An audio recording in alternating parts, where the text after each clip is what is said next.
I am here today to share with you how to make your logo yours. A lot of times we go and we will, reach out to something like on Fiverr or another type of app that's out there, or tool or resource that's out there that really just congregates all of the graphic designers and they can do this work for you. And sometimes it's great because they'll just come out really quickly and they'll kind of give you an idea and you'll get the idea.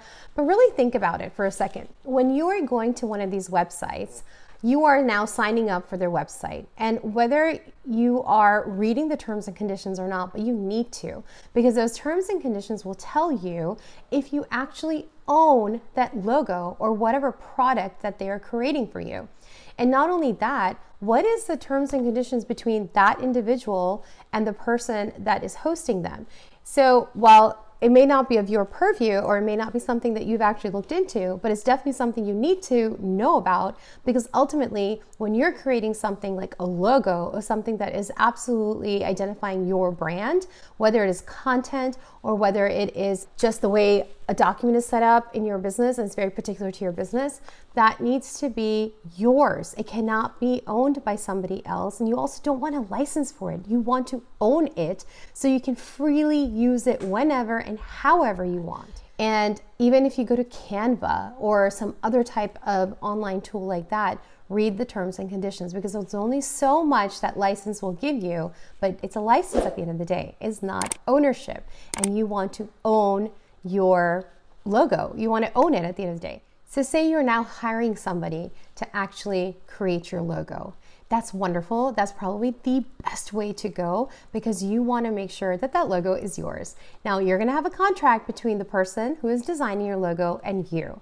And that contract should be very clear as to who owns the intellectual property that is being created by this particular contractor.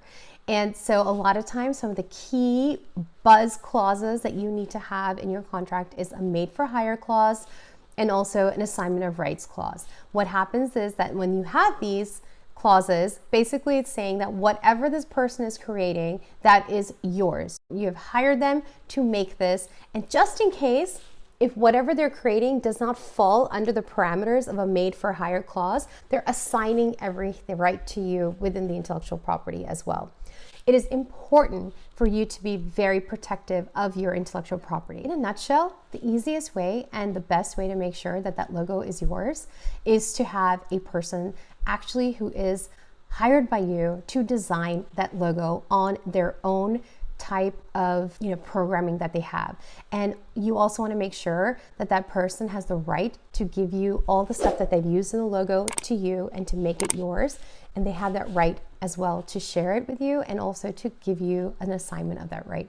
So there's a lot of little stuff, that the little nuances that go into that contract, but you want to make sure that that contract is clear as day on who owns the intellectual property behind that logo. And it's clear as day that if there's anything out there that they do not own, but they're saying, they're verifying, they're guaranteeing that we are owning it, that we're not going to just give you something that we don't own, because you're trying to protect yourself from all angles.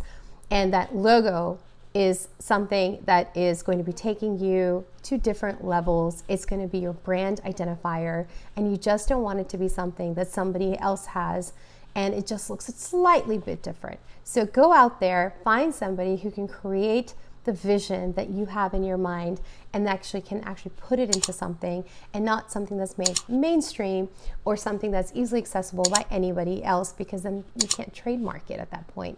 You can have a logo, but you can't trademark it, and it may not be a brand identifier.